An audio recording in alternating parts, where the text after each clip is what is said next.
जय आदिवासी। तो वो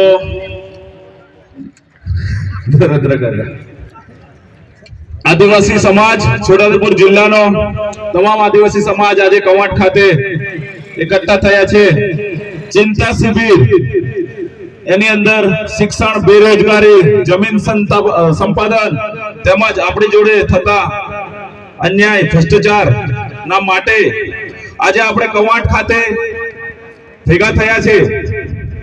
તો 3 વાગ્યા પછી અહીંયા બધા વક્તાઓ પોતપોતાનું વક્તવ્ય રજૂ કર્યું, પણ એમાં ઘણા બધા લોકો ઉઠીને જાય છે।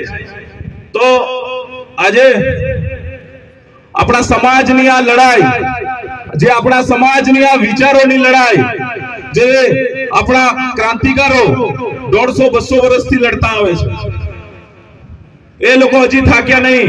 અંગ્રેજો સામે, મુગલો સામે, બ્રિટિશ સામે, સરકારો સામે આટલા બધો અવાજ ઉઠાવ્યો, આટલી બધી લડાઈ લડી, તો શું તમે તમારા સમાજ માટે, તમે તમારા ગામડાઓ માટે, તમે તમારા હક માટે 2-5 કલાક નહીં આપી શકતા? નીતેશભાઈ લાવાનું ભાષણ જોઈને આખી પબ્લિક શોક થઈ ગઈ। એ રિયાલિટી છે, એનું ખૂન બોલે છે, એનો ડીએનએ બોલે છે। આજે આપણે નાત જાતમાં, કાકો બાબો, પાર્ટીમાં, ધર્મમાં, નડલી જાત, મુટલી જાત, હરિજન, હરેક વસ્તુમાં ભેદભાવ રાખીએ છીએ। સમાનતા રાખવી પડશે, એકતા રાખવી પડશે, બધા લોકોને એક થવું પડશે। જ્યારે જ્યારે સમાજની વાત આવે છે ત્યારે ત્યારે આવો કાર્યક્રમ કરનારને રાતનું પ્રેશર હોય છે, આ પતવાયો છે। આમાંથી જે સ્ટેજ પર બોલતા હશે, જે આનું કાર્યક્રમનું ઓર્ગેનાઇઝ કર્યો છે, એવા લોકોને ઘણી બધી વસ્તુના સામના કરી પડવા રહ્યું છે। વિસ્થાપિત સંપાદન થવાના એ બાજુના ગામડાના સરપંચોને કેટલું બધું રાતોરાત પ્રેશર આવી રહ્યું હશે, એ હમણાં ટૂંક સમયમાં રિલીઝ થવાનું છે। 157 હેક્ટરનું જવાનું એટલે 550 એકર જવાનું, એ તો ઓફિશિયલ આપી દીધું છે આંબાડુંગર। એના જોડે ખડલા કરવીનું બી કોઈ રોકી નહીં શકે એવું કેવું છું। અને જોડે જોડે 28 ગામોનું સર્વે થયું, તો આમાં બી પદાર્થો મળી આવ્યા એવું કેવું છે। અને જોડે જોડે ડુંગરગામ ગામની અંદર અમારી પંચાયતમાં બી મળી આવ્યા છે। રોકવું તો પડશે। આના માટે ઘણા બધા કાયદાઓ છે આદિવાસી। હક અધિકારની વાત કરે તો સાંભળવા આવતા નહીં અને બેસતા નહીં। જ્યારે પાર્ટીઓ ખાવાના નાસ્તા, પીવાના પાણી, પડેકા આપે તો તારા દોડી જાય છે। મારે કેવું છે કે જે સમાજની મીટિંગ હોય છે ત્યાં પાર્ટીની કે ધર્મની મીટિંગ બી છોડીને આવો અને સમાજ જોડે બેહો। સત્તા પર એવા લોકોને મોકલો કે તમારો અવાજ ત્યાં સુધી ઉઠાવો। આખા સમાજની અંદર તમે બધા લોકો તમારા ઘરેથી કેટલા બાળકોને હમણાં ભણાવી રહ્યા છો, આગળ જતા શિક્ષણ તમને કેટલું બધું વસ્તુ કામ લાગવાની છે। શિક્ષણ પર ધ્યાન આપો। લોકો વર્ષોથી કાર્યક્રમો કર્યા, ડોહાથી જ્યાં પવાય જ્યાં બોલી બોલીને કે હુદરો હુદરો, એક થો, પણ અંદરના અંદર ખેસાતાણી કરો છો તમે કે પેલી પાર્ટીનો માણસ, પેલી નાતનો, પેલી જાતનો। એકતા નહીં તમારા। સરકારો વાત કરે છે જંગલ બચાવો, પાણી બચાવો, વૃક્ષો બચાવો, અલાઈને બસાવવા વાળા આદિવાસીને કોઈ બસાવો। આદિવાસીને બસાવવું પડશે પહેલા। એટલે મેં કહું છું કે આપણે જ્યારે બી સરકાર સામે રજૂઆત કરવી હોય કે તમારા અધિકાર હકનો પ્રશ્ન હશે, સવાલ હશે, ત્યારે આવા યુવાનો કે આવા વડીલો આ મહેનત કરીને તમને 5 કલાક કે 1 કલાક આ ભાષણ કે આ વક્તવ્ય ભાષણ તમને સાંભળવા બોલાવે તો ઘરેથી શાંતિથી ટાઈમ લઈને આવો, અહીંયા બેસો અને સાંભળો।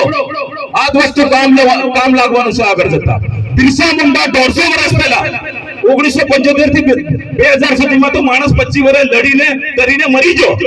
25 વર્ષની ઉંમરે ની લગન થયું નહીં, કઈ નહીં, કોઈ સોરા બૈરાનો નહીં વિચાર્યું। આપણે કે હેની જવાનું, આ યોજનાનો લાભ નહીં આલે, પેલા આમુને દેખી રહે, પેલા તઈ આયા નહીં એમ કહે। અલા તમારા હકનું છે। ચૂંટણીએ રાજકારણો પછી આવ્યો, પહેલા એ માણસ લડે છે।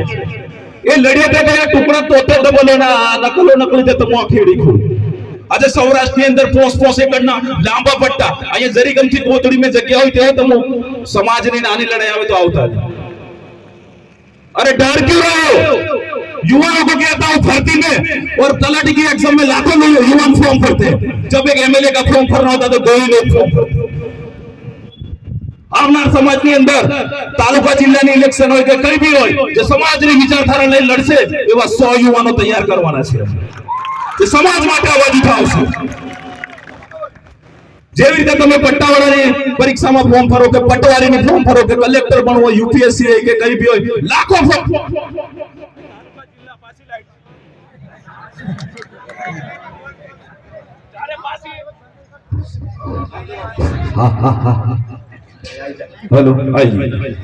જ્યારે ઇલેક્શન હોય તો 2 કે 4 જણા ગામમાંથી ફોર્મ ભરે.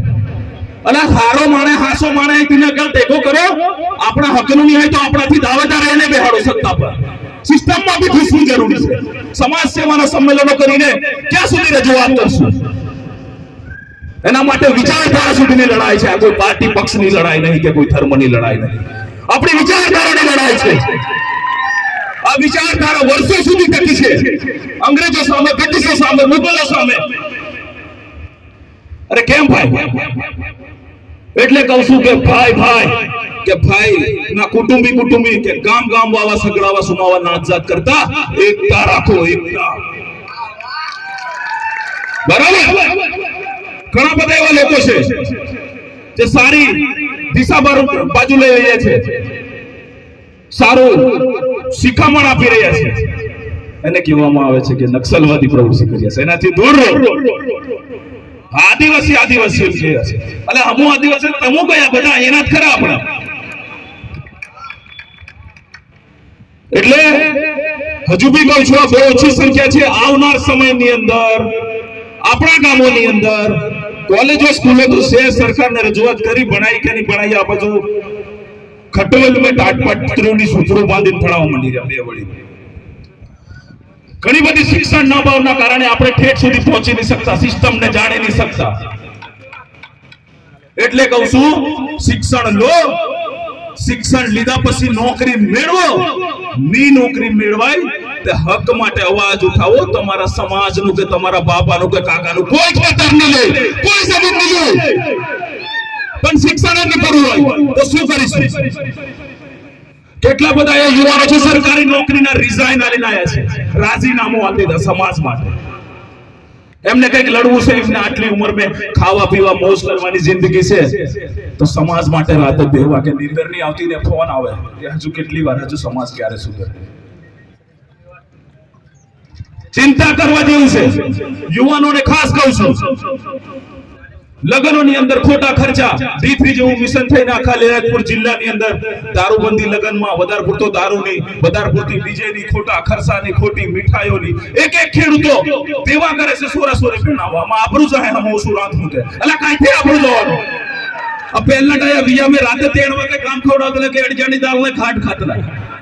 કેવી મીઠાઈ, કેવી વધારે પૂરતી ડીજે. આર્થિક રીતે બી સ્ટ્રોંગ રહેવું પડશે. કાયદા કાનૂન હોય, આર્થિક પરિસ્થિતિ હોય કે તમારા હકો હોય, એ તમે જાણતા નહીં, તમે તમારો ઇતિહાસ નહીં જાણતા હોય તો પછી કઈથી ખબર પડે? નરેન્દ્ર કાકો આડી બિચારો ક્યારના સમજાવે છે. આ લોકોથી આપણે શીખવું પડશે. એટલે કહું છું કે ઘણું બધું દબાવ, પ્રેશર આવતું હશે, પણ એનાથી કોઈથી ઘબરાવાની તાકાત નથી. અને આપણે કાયદા કાનૂનનું ઉલ્લંઘન, એના નિયમ મુજબ જે મીટિંગ હોય, જે મર્યાદા હોય કે અહીંયા જઈ આયા દેખી જશે, અહીંયા ફોન કરીને આવું રોકાઈ જાય, આવી બધી વેબ મે જે છે